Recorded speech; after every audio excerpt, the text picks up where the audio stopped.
Jeeva today பார்வையாளர்களுக்கு வணக்கம். இன்றைய நேர்காணலில் அரசியல் திறனாய்வாளர் மூத்த பத்திரிகையாளர் திரு மணி அவர்கள். வணக்கம். வணக்கம். அரை நூற்றாண்டு கால தலைப்புச் செய்தி அப்படின்னு கலைஞருடைய அரசியல் வாழ்க்கையை சொல்லுவாங்க. அதாவது அவர் 69 முதலமைச்சர் ஆனதற்கு பிறகு தமிழ்நாட்டில் மட்டுமல்ல தேசிய அளவில் அவர் ஒரு தலைப்புச் செய்தியாக இருப்பார். அவர் அதுக்கு ஆளுங்கட்சியாக இருக்கணுங்கிற அவசியம் இல்லை, எதிர்க்கட்சியாக இருக்கணுங்கிற அவசியம் இல்லை. ஏதாவது இதில் கலைஞரோட நிலை, குடியரசுத் தலைவர் தேர்தல் எல்லாத்துலேயும் கலைஞருடைய ரோல் என்ன அப்படிங்கிற அந்த அளவுக்கு ஒரு தலைப்புச் செய்தி, தமிழ்நாட்டின் இந்தியாவின் தலைப்புச் செய்தி அப்படின்னு சொல்லக்கூடிய அளவுக்கான ஒரு தலைவராக வாழ்ந்து மறைந்தவர் திமுகவினுடைய தலைவர் கலைஞர் அவர்கள். நீங்கள் கிட்டத்தட்ட 30 ஆண்டுகளுக்கு மேலே உங்களுக்கு செய்திய கல அனுபவமே உண்டு. 89 நினைக்கிறேன், நீங்கள் பல முறை சொல்லியிருக்கீங்க. அந்த காலகட்டத்திலிருந்து கலைஞர் ஆட்சி, ஜெயலலிதா ஆட்சி மாறி மாறி நேரடியாக பார்த்தவங்க, நேரடியாக அவங்க கண்பட செய்திப்பட்டவங்க, அவதூறு வழக்குகள், சண்டைகள், அவங்களோட விமர்சனங்கள், அவங்கள பற்றி எதிர்மறையாளுனது நேர்மறையாளுனதுன்னு பல்வேறு அனுபவங்கள் உங்களுக்கு இருக்கும். இன்றைய தலைமுறைக்கு நீங்கள் கலைஞருடைய பிறந்த தினத்தில் சொல்லக்கூடிய விஷயங்கள்னு ஏதாவது இருந்தால் சொல்லலாம். நீங்கள் நான் ஒரு சாமானிய மனிதன், ஒரு பத்திரிகையாளன், கிட்டத்தட்ட ஒரு 32 ஆண்டுகளாக செய்தியாளனாக இருந்து கொண்டிருக்கிறேன். கலைஞரை நேரடியாக அறிந்த பத்திரிகையாளர்களில் அவருக்கு நன்றாக என்னை தெரியும். அறிந்த பத்திரிகையாளர்களில் நானும் ஒருவன். அது எனக்கு கிடைத்த ஒரு பெரும் பாக்கியம் என்று தான் நான் நினைக்கிறேன். இந்த மாதிரி அவருடைய பிறந்த நாட்கள், அவருடைய நினைவு நாட்களில் அவரை குறித்த நினைவுகளை பகிர்ந்து கொள்வது என்பது ஒரு விதத்தில் அவருக்கு செலுத்தக்கூடிய நன்றி கடன்னு நான் நினைக்கிறேன். ஏன்னு கேட்டிங்கன்னா, நான் அவர்கிட்டருந்து கற்றுக்கிட்டு இருக்கேன். ஸோ நமக்கு கற்றுக் கொடுப்பவர்கள் எல்லோருமே நமக்கு ஆசான்கள் தான். நமக்கு பள்ளிக்கூடங்களில் கற்றுக் கொடுக்கக்கூடியவர்கள், நம்ம பெற்ற தாய் தந்தையர், நம்முடன் பிறந்த சகோதர சகோதரிகள், நம்முடைய நண்பர்கள், அதை தாண்டி பொது வாழ்க்கையில் இருக்கக்கூடியவர்கள், அவர்களும் நமக்கு ஆசான்கள் தான். அப்படி பார்க்கும்பொழுது கலைஞரிடமிருந்து நான் வாழ்க்கைக்கு தேவையான முக்கியமான சில விஷயங்களை நான் உண்மையிலேயே கற்றுக்கொண்டிருக்கிறேன். அந்த விதத்தில் தான் ஒவ்வொரு முறையும் முதல்ல சொல்கிறதுனா, அவர் மறைந்த பிறகு அவருக்கு இல்லை, அவர் இறந்து போவதற்கு முன்னால் 2015 அவருடைய பிறந்தநாள் கூட்டம் ஒன்று சென்னையில், வட சென்னையில் சேகர்பாபு நடத்தியிருந்தார். அதில் தான் முதல்ல பேசினேன். அதுலேருந்து அதன் பிறகு அவர் இறந்த பிறகு அவருக்கு அவருக்கு அஞ்சலி செலுத்தக்கூடிய ஒரு கூட்டத்தில் பேசியிருக்கேன். அதன் பிறகு சில தொலைக்காட்சிகளில் பேசியிருக்கேன், யூடியூப் சேனல்ஸில். இது என்னென்னா, இது ஒரு விதத்தில் ஒரு நன்றி நவிழல் அப்படி தான் பார்க்கணும். எல்லாருமே அந்த மாதிரி அவங்களுடைய அனுபவங்களை பகிர்ந்து கொண்டா, பத்திரிகையாளர்கள், குறிப்பாக பத்திரிகையாளர்கள் பகிர்ந்து கொண்டா அது அடுத்து வரக்கூடிய தலைமுறைகளுக்கு அது உபயோகமாக இருக்கும். ஏன்னா நெகட்டிவாகவே வாழ்க்கை போயிட்டுருக்க சூழலில் பாசிட்டிவான சில விஷயங்களையும் நம்ம பேசுகிறது, பதிவு பண்ணுறது வரும் காலங்களுக்கு அது அடுத்த தலைமுறைக்கு உபயோகமாக இருக்கும். ஏன்னா வாழ்க்கை என்பதே ஒரு ரிலே ரேஸ். அது ஒரு தீப்பந்தத்தை ஏடிக்கொண்டு தீபத்தை ஏந்தி கொண்டு ஓடக்கூடிய ஒரு வீரன், ஒரு வீராங்கனை அடுத்த வீராங்கனையிடம் கொடுத்து விட்டு மேலே முன்னேறி செல்வார். அந்த வீராங்கனை அவர் எடுத்துக்கொண்டு முன்னேறுவார். அப்படி தான் வாழ்க்கை. ஸோ கலைஞர்கிட்டேருந்து நம்ம நான் தனிப்பட்ட முறையில் கற்றுக்கொண்ட சில விஷயங்களை ஏற்கனவே நான் பகிர்ந்திருக்கிறேன். மறுபடியும் அது அவருடைய 98வது பிறந்த நாள். ஆக்சுவலாக இது தவறாக 99ன்றாங்க. அது ஒவ்வொரு முறையும் முடிந்த ஆண்டு தான் சொல்லணும். 1924 அவர் பிறந்தார். 2024 தான் அவருடைய நூற்றாண்டு விழா வருது. நாளை அவருடைய 98வது மக்களவைத் தேர்தல் வரக்கூடிய ஆண்டு அவர் பிறந்த நாள். ஸோ அவர் அவரே ஒரு பத்திரிகையாளர், அவர் ஒரு அரசியல்வாதி, எழுத்தாளர், சினிமா கதை வசனகர்த்தா, ப்ளஸ் ஒரு பத்திரிகையாளர். முரசொலி பத்திரிகை அவர் தான் தொடங்கி எவ்வளவோ சிரமங்களுக்கு மத்தியில் அதை நடத்தி, ஐ திங்க் 1943 என்று நினைக்கிறேன், என்னுடைய நினைவுகள் சரியாக இருக்குமே. ஆனால் this is subject to correction. அவர் பத்திரிகையை தொடங்கி அதை ஆலமரமாக தழைச்சி இன்றைக்கி எவ்வளவோ திமுகவுக்கு சீனியர் முரசொலி. உண்மை. 1949ஆம் ஆண்டு திமுக தொடங்கப்பட்டது. அவர் தன்னுடைய 17வது வயதிலேயே அந்த பத்திரிகையை கொண்டு வந்தார். அச்சு பிரதியாகலாம் கொண்டு வந்திருக்கார். அவருடைய செல்ல குழந்தை அது. நான் செய்தியாளனாக வந்த பிறகு அவர் முதலமைச்சராக இருக்கும் பொழுது தலைமைச் செயலகத்தில் பார்த்திருக்கிறேன். அவருடைய டேபிள் மேலே ஒரு 10 முரசொலி அப்படி இருக்கும். ஒரு முரசொலி 2 முரசொலி 10 பேப்பர் அப்படியே இருக்கும். 10 பேப்பர் டேபிளில் இருக்கும். முரசொலி மட்டுமே, மற்ற பேப்பர்ஸ் இல்லை, முரசொலி மட்டுமே 10 பேப்பர் அவர் முன்னால் இருக்கும். அவர் ஒரு பத்திரிகையாளர்னா அவரை நான் எப்படி பார்த்தேன் அப்படின்னு சுருக்கமாக, ரொம்ப வளவெல்லாம் கூட பேச விரும்பலை நான். அப்படின்றது ஒரு பத்திரிகையாளர்னா அவர் எப்படி பார்த்தேன்றதை இன்றைக்கி நான் எப்படி சுருக்கிக்கலான்னு பார்க்குறேன்னா, பத்திரிகைகளுக்கும் அவருக்குமான உறவு, அவர் பத்திரிகைகளோடு எப்படி உறவு கொண்டிருந்தார், பத்திரிகைகளை எப்படி அவர் மதித்தார், பத்திரிகைகளை எப்படி உபயோகப்படுத்தி கொண்டார் தனக்காக. அப்புறம் மாறி வரும் காலங்களுக்கு ஏற்ப தன்னை தகவமைப்பு கொள்வது தான் கலைஞருடைய மாபெரும் பலம் என்ற விதத்தில் இன்றைய மாறி வந்த தொழில்நுட்பமான ஃபேஸ்புக் குறிப்பாக அதை கூட அவர் எப்படி புரிஞ்சுக்கிட்டாரு அப்படின்றத பற்றியும் நம்ம பேசணும். அவர் பத்திரிகைகளோடு அவருடைய உறவுன்றது நீங்கள் பார்த்தீங்கன்னா, நீங்கள் சொன்னது போல் திமுகவுக்கு சீனியர் முரசொலி. அதன் பிறகு வந்து 1967 அவர் திமுக ஆட்சிக்கு வந்து 69 அண்ணா மறைவுக்கு பிறகு கலைஞர் முதலமைச்சரான பிறகு அதன் பிறகு கிட்டத்தட்ட 10 ஆண்டு காலத்தில் வந்து பார்த்திங்கன்னா 67 கிட்டத்தட்ட ஒரு 100க்கும் மேற்பட்ட திமுகக்குன்னு வாராந்திர இதழ்கள், மாத இதழ்கள், காலாண்டு இதழ்கள், தினசரிகள் கூட இருந்தன. பட் முரசொலி மட்டும்தான் நின்றுது, மற்றதெல்லாம் காணாமல் போச்சு. அதிலே அவர் மீது விமர்சனம் உண்டு. மற்றவற்றையெல்லாம் அவர் தான் வந்து சைட்லைன் பண்ணார் முரசொலி நீக்கணுன்றதுக்காக. அது எதுவும் வேணால் இருந்துட்டு போகலாம். பட் முரசொலி என்பது அவர் பெற்ற குழந்தை. அது பத்திரிகைகளை அவர் எப்படி மதித்தார், நடத்தினார், பத்திரிகைகளோட மீடியாவோட பலத்தை வந்து அவர் எப்படி புரிந்து வைத்திருந்தார், மீடியாவோட பலவீனத்தை எப்படி புரிந்து வச்சிருந்தார், எப்படி சில நேரங்களில் மீடியாவை அவர் இன்ஃப்ளூயன்ஸ் பண்ணியிருக்காரு அப்படின்றதெல்லாம் வந்து ஒரு பெரிய சப்ஜெக்ட். அவருக்கு வந்து மிகப்பெரிய சோதனை என்பது முரசொலிக்கு வந்த சோதனை, பத்திரிகை உலகத்துக்கே வந்த சோதனை வந்து எமர்ஜென்சியில் இந்திரா காந்தி காலத்தில் கொண்டு வரப்பட்ட அடக்குமுறை சட்டங்கள். அப்போ வந்து இப்போ இருக்கக்கூடிய தலைமுறைக்கு ரொம்ப பேருக்கு தெரியாது. அதாவது டெய்லி பத்திரிகைகள், வார பத்திரிகைகள், மாத பத்திரிகை எதுவாக இருந்தாலும் இங்கே இருக்கக்கூடிய சென்னையில் இருக்கக்கூடிய ப்ரெஸ் இன்ஃபர்மேஷன் பியூரோ, மத்திய அரசாங்கத்துடைய தகவல் ஒலிபரப்பு அமைச்சகத்தில் இருக்கக்கூடிய பத்திரிகை தணிக்கை அலுவலகத்தில் கொண்டு போய் அவங்க ஓகே சொன்னால் தான் நீங்கள் ஒரு பிரசுரிக்கவே முடியும். இன்றைக்கி நினச்சி பார்த்தாலே சிரிப்பு வரும், ஆனால் அதுதான் உண்மை. இதில் வாராந்திர பத்திரிகை, மாத பத்திரிகை கூட நீங்கள் புரிஞ்சுக்கலாம், டைம் கேப் இருக்கும். பட் டெய்லி பேப்பரை உங்களுக்கு தெரியும், டெய்லி பேப்பர் இன்றைக்கி காலைல 6 மணிக்கு உங்கள் கைக்கு வருதுன்னா 12 மணிக்கு அதை எடிஷனை முடிச்சுடுவாங்க. 12 மணிக்கு பிரிண்ட்டுக்கு போச்சுன்னா 2-3 மணிக்கு பிரிண்ட் ஆகிட்டு அதுக்கு பிறகு ட்ராவல் பண்ணி ப்ரெஸ்ஸுலேருந்து கடைங்களுக்கு வந்து 6 மணிக்கு 7 மணிக்கு உங்கள் வீட்டுக்கு வருது. அப்படின்னா நீங்கள் அதை ஓகே பண்ணணுன்னா எத்தனை மணிக்கு எடுத்துகிட்டு போகணும்? ப்ளஸ் எதுக்கு நம்ம ஓகே பண்ணணும்? இது எவ்வளோ பெரிய அட்டூழியம், இந்திரா காந்தி பண்ண அட்டூழியம் அது. அந்த இடத்துல கூட வந்து முரசொலியை வந்து கட்டுக்கோப்பாக அவர் நடத்தினார். ஒரு கட்டத்தில் வந்து எதையும் கத்திரிக்காய் 7 ரூபாய், வெண்டைக்காய் 10 ரூபான்னு இதுதான் செய்தின்னு சொல்லிவிட்டு அவராகவே வந்து துண்டு பிரசுரங்களை மவுண்ட் ரோடில் விநியோகம் பண்ண நாட்கள்லாம் உண்டு. ஸோ அவர் வந்து அந்த அந்த மீடியாவோட முக்கியத்துவத்தை வந்து அவர் வந்து ரொம்ப உணர்ந்திருந்தார். ஏன்னா அவருடைய பன்முகத்தன்மை கொண்ட ஆளுமை. அதில் நம்ம இன்றைக்கி பேசுகிறது ஷார்ட்டாக வந்து கலைஞர் அண்ட் மீடியா, கலைஞரும் ஊடகங்களும், ஊடகங்களை குறித்து கலைஞர் எப்படி புரிந்து வைத்திருந்தார், அவற்றை எப்படி கையாண்டார் அப்படின்றது. ஒன்று விடாமல் படிச்சுடுவார். காலையில் 4 மணிக்கெல்லாம் எந்திரிச்சார்னா ரொம்ப சீக்கிரமாக அவர் எந்திரிச்சிடுவார். முதலமைச்சராக இருக்கிறாருன்னா வந்து அரசாங்கத்தோட செய்தி ஒலிபரப்பு துறையிலேருந்து காலையில் 4:30 மணிக்கு ஃபஸ்ட்டு கட்டிங் போகும். அதாவது முக்கியமான செய்தித்தாள்களை வந்து 3 மணிக்கே வந்து அங்கே தகவல் ஒலிபரப்பு துறை இது இருக்குது, கலைவாணர் அரங்கத்தில் இருந்தது. இப்போ திருவல்லிக்கணி பாரதியார் இல்லத்தில் இருக்குது. அங்கே ஒரு ஏபிஆர்ஓ காலையிலே வந்துடுவார், ஒரு 3:30 மணிக்கெல்லாம் வந்துடுவார். ஒரு 4:30 மணி வாக்கில், ஒரு 4 மணி 3:30-4 மணி வாக்கில் அந்த அதிகாரி வந்துடுவார். பேப்பரில் இருக்கக்கூடிய 12-14 பேப்பர் முக்கியமான இதில் இருக்கக்கூடிய அந்த கட்டிங் அதை எடுத்துகிட்டு 5:30 to 6 அந்த டைமில், நான் சொல்கிறது கொஞ்சம் முன்ன பின்ன இருக்கலாம், அந்த ஃபஸ்ட்டு ரிப்போர்ட் வந்து ஒரு புல்லட்டில் போவாங்க. அந்த காலத்தில் அவருக்கு கொண்டு போயிடுவாங்க 6 மணிக்கு. செகண்ட் கட்டிங் 9 மணிக்கு போகும், அது கொஞ்சம் விரிவாக வருது. அப்புறம் வர போகும். ஆனால் இவங்க 6 மணிக்கு இவங்க செய்தி போகிறதுக்கு முன்னாலேயே சில நேரங்கள் அவர் முன்னால் அவரோட காலையில் 5 மணிக்குள்ளேயே முக்கியமான இதழ்கள் எல்லாம் அவர் வந்து படிச்சுடுவார்.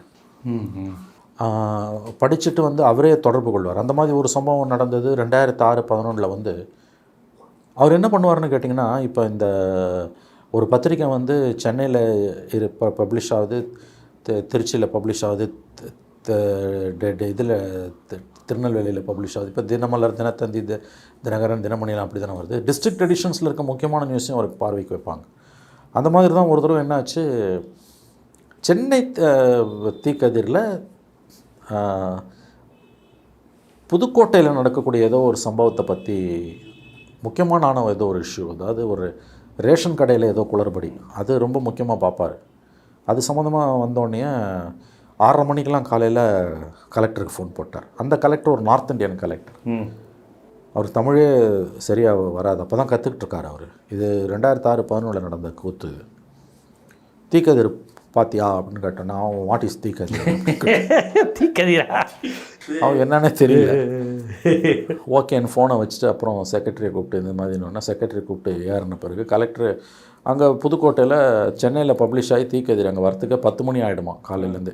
ஃபஸ்ட் எடிஷன் வரத்துக்கு பஸ்ஸில் தானே போட்டு அனுப்புவாங்க. முரசொலிலாம் கூட இப்போ அப்படி தான் போவோம். உங்களுக்கு ஃபஸ்ட் எடிஷன் 10 மணிக்கு முடிச்சோன்னா எல்லா டிஸ்ட்ரிக்ட்டும் இங்கேருந்து பஸ்ஸில் ட்ரெயினில் தான் போவோம்.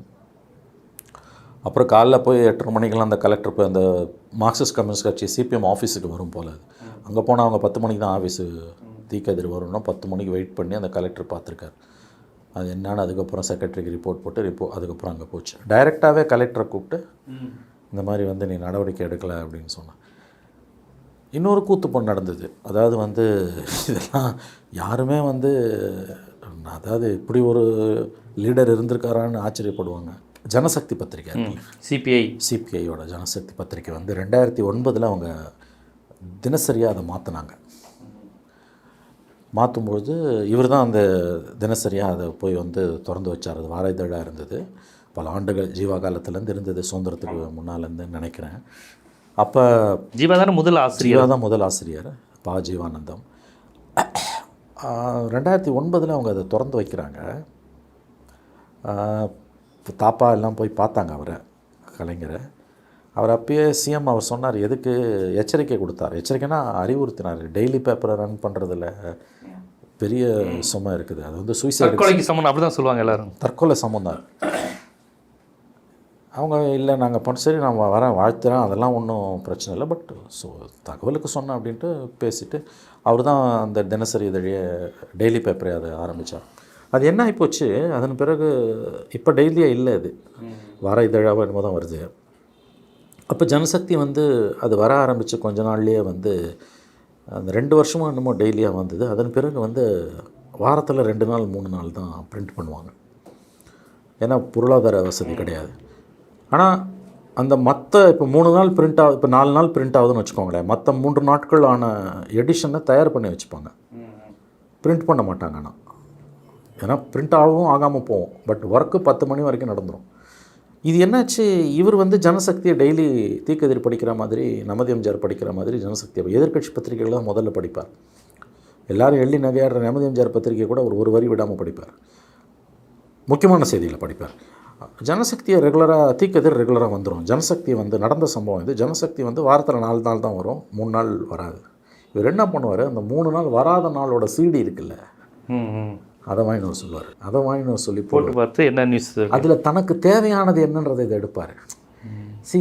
ஒரு தலைவனோட அழகுன்றது அதுதான். உங்களுக்கு அந்த 4 நாள் பேப்பர் வருது, 3 நாள் வரல, இல்லை 5 நாள் வருது, 2 நாள் வரல, பொருளாதார நெருக்கடியால் டெய்லி பேப்பர் பிரிண்ட் பண்ண முடியல. ஆனால் அந்த வராத 3 நாட்களுக்கு அவங்க அந்த சிடியில் போட்டு வச்சுருப்பாங்க. இது சமீபத்திய நிகழ்வு. அதை வாங்கிட்டோன்னு வரான்.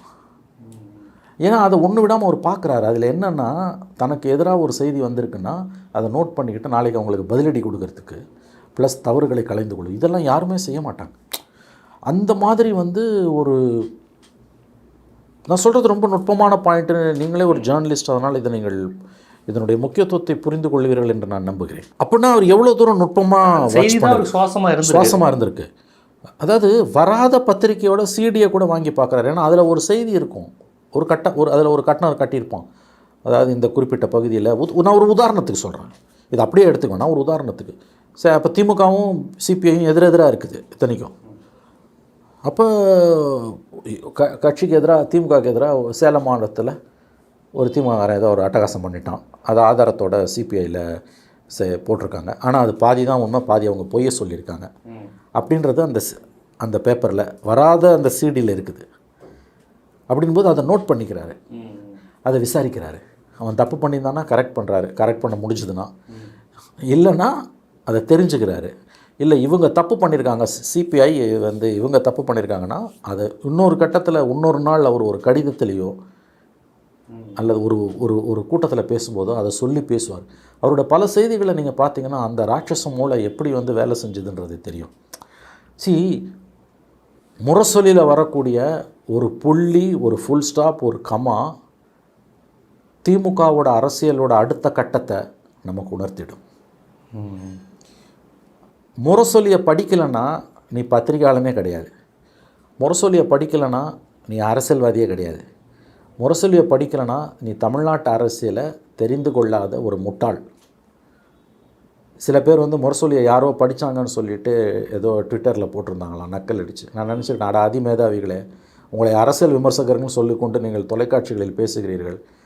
அதற்கான உங்களுக்கு அறிவு தேவைப்படுவதற்கு கூட நீங்கள் இன்றைக்கும் முரசொலியை படிக்கணும். இல்லைனா நீ வந்து ஒரு பொலிட்டிக்கல், இன்றைக்கி எவனோ வந்து உட்காந்து பேசுகிறான் பொலிட்டிக்கல் அனலிஸ்ட்டுன்ட்டு. ஆனால் ஒரு உண்மையான பொலிட்டிக்கல் அனலிஸ்ட் முரசொலியை படிப்பான்.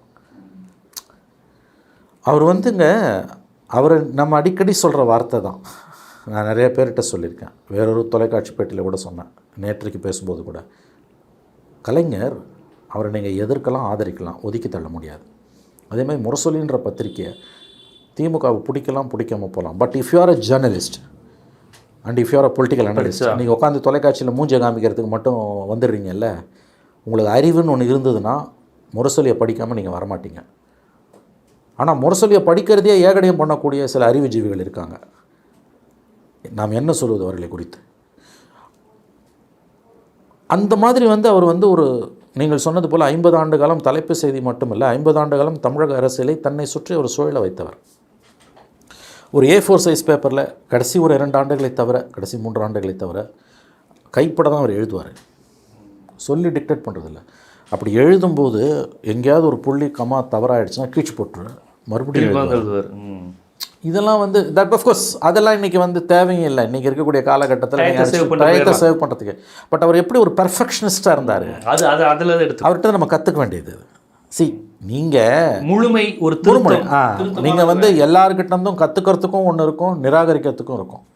கலைஞர்கிட்டேருந்து கற்றுக்க வேண்டியதை நம்ம கற்றுக்குறோம், அவ்வளோதான். A4 சைஸ் பேப்பரில் அப்படியே எழுதுவார். அந்த வயசுலேயும் அவர் கடைசி வரைக்கும் எழுதினார். எழுதி தான் அவர் ஜீவித்திருந்தார் அரசியல் ரீதியாக. அவரால் வந்து அந்த முரசொலியை வந்து அது வந்து தினம் அங்கே போகாமல் அவரால் இருக்க முடியாது, தினம் அங்கே எழுதாமல் அவரால் போய் இருக்க முடியாது. குறிப்புகளை தேடுவார்.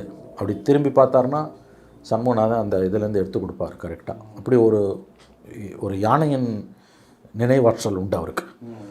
அவருடைய முரசொலி கட்டுரைகளை நீங்கள் பார்த்தீங்கன்னாலே அவர் வந்து எதிர்க்கட்சியோ ஆளும் கட்சியோ அவர் எவ்வளோ ஒரு நுண்மான் நுழைபுலம் கொண்டவர் என்பது உங்களுக்கு தெரியும்.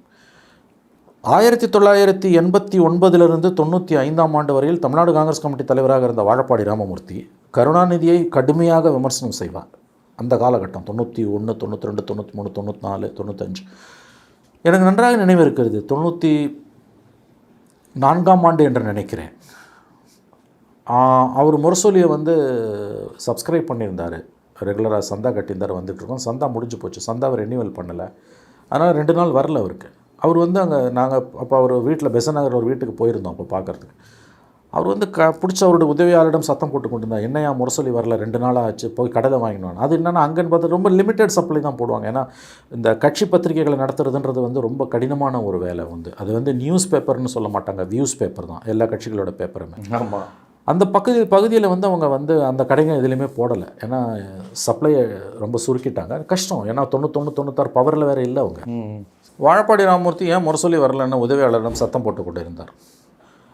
அப்போ பக்கத்தில் இருக்க சந்தா முடிஞ்சிச்சு, நாளைக்கு தான் ரெனியூ பண்ணணும், செக்கு நாளைக்கு தான் கொடுக்கணும், அன்றைக்கி வேறு விடுமுறை தானே, அன்றைக்கி அலுவலகம் இருக்காது, நாளைக்கு தான் கொடுக்கும், சீக்கிரம் போய் கொடுங்க, செக்கை கொடுத்துட்டு வாங்க அப்படின்னாரு. அப்போ ஒரு ரிப்போர்ட்டர் கேட்டார், என்ன நீங்கள் திமுக இவ்வளோ திட்டுறீங்க, முரசொலி இல்லைன்னா என்ன தலைவர் அப்படின்னாரு. முட்டாள் மாதிரி பேசாதியா, வாழப்பாடி சொன்னது, முரசொலி படிக்கலைன்னா நீ அரசியல்வாதியாக கிடையாதியா, பத்திரிகையாளனும் கிடையாது, விமர்சனம் பண்ணுறோன்னா அதை பச்சா தான் நல்லா விமர்சனம் பண்ண முடியும், அடுத்த கலைஞர் என்ன பேசுகிறாருன்றது நமக்கு அப்போ தான் தெரியும் அப்படின்னு. அதுதான் உண்மை. அவர் வந்து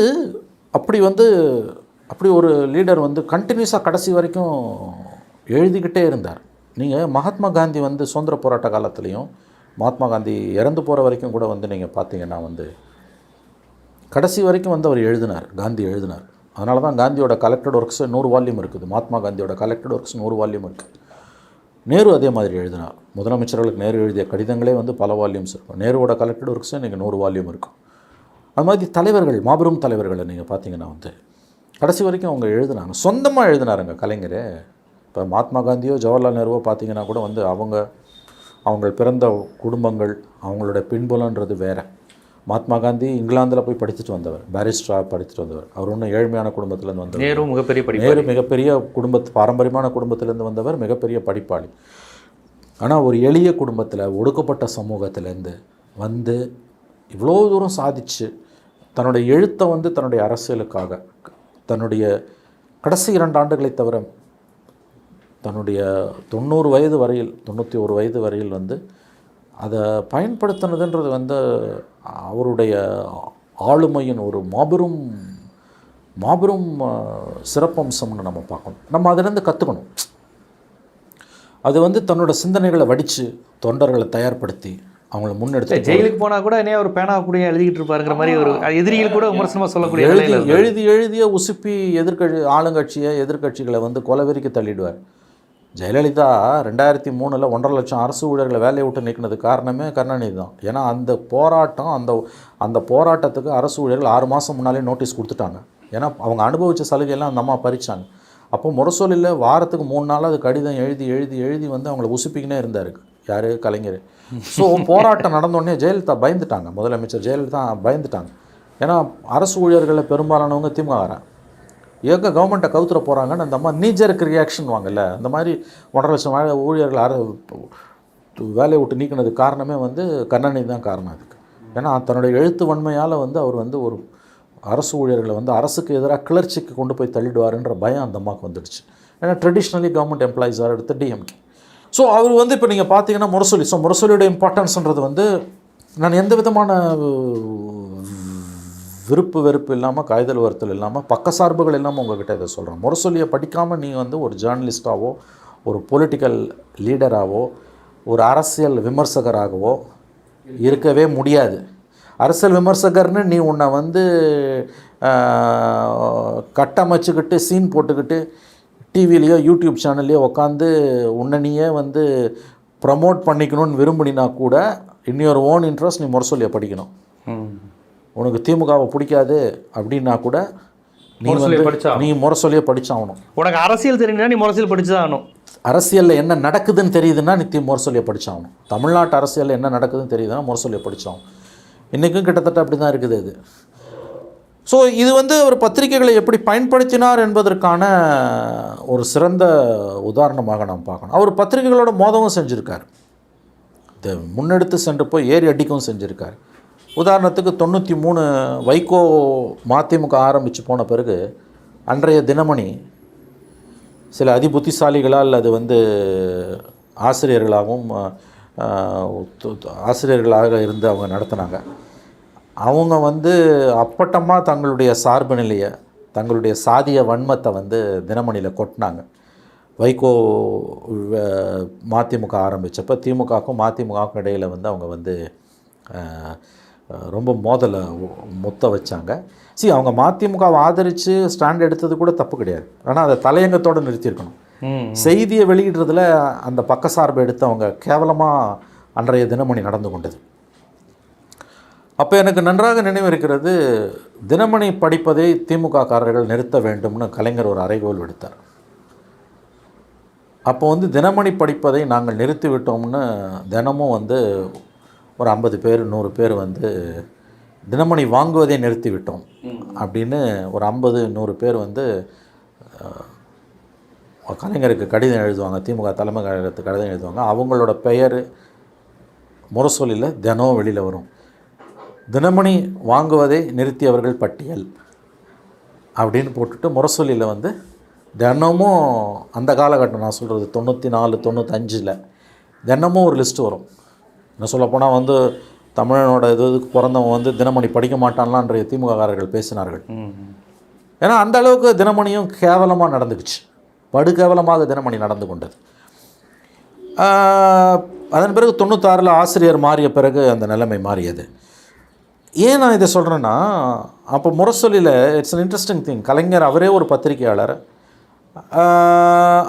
அவரோட பத்திரிகையில் வந்து அப்போ எதிர்கட்சியாக இருக்கார். 91-96 மத்தியிலையும் ஆட்சியிலெல்லாம் மாநிலத்திலையும் இல்லை. ராஜீவ்காந்தி படுகொலையால் கட்சி வந்து அதில் பாதாளத்திற்கு போனது. இப்போ 2 எம்எல்ஏ தான், அதில் ஒருத்தர் செல்வராஜ் மதிமுக ஓடி போட்டார், பரிதி மட்டும்தான். கண்ணு கட்டின தூரம் வரைக்கும் விடிவு காலம் இருக்குமான்னு தெரியல, திமுக தான் முடிஞ்சு போச்சுன்னு எல்லோரும் நினச்சிக்கிட்டு இருந்தாங்க. அந்த கட்டத்தில் கூட வந்து அவர் முரசொலியை திறம்பட நடத்தி ஒரு பக்கம் ஜெயலலிதா, டெல்லியில் நரசிம்மராவ் கவர்மெண்ட்டு, இந்த பக்கம் படு பயங்கரமான தோல்வி. இன்னொரு பக்கம் 9 மாவட்ட செயலாளரோட கட்சியை உடச்சிக்கிட்டு வைகோ வெளியில் போகிறாரு. பத்திரிகைகள் வந்து யார் நடத்துகிறாங்கன்றது தெரியும் உங்களுக்கு. அவங்க பூரா வந்து வைகோக்கு வெண்சாமரம் வீசினாங்க அன்றைக்கி.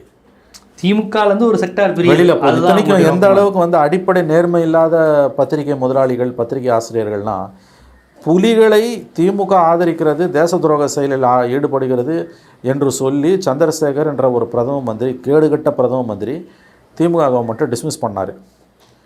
அப்போ அதை ஆதரித்து தலையங்கம் எழுதிய திமுக காலத்தில் விடுதலை புலிங்க கை ஓங்கிடுச்சு, கருணாநிதி தேச துரோகின்னு அந்த தொனியில் கட்டுரைகளையும் செய்திகளையும் வெளியிட்ட பத்திரிகைகள், அந்த பொலிட்டிக்கல் லைனில் இருந்த வைகோ திமுகலேருந்து வெளியில் போனோன்னா கருணாநிதி தானே ஆதரிச்சிருக்கணும். அவங்க ஆங்கிலேருந்து நான் சொன்னேன்.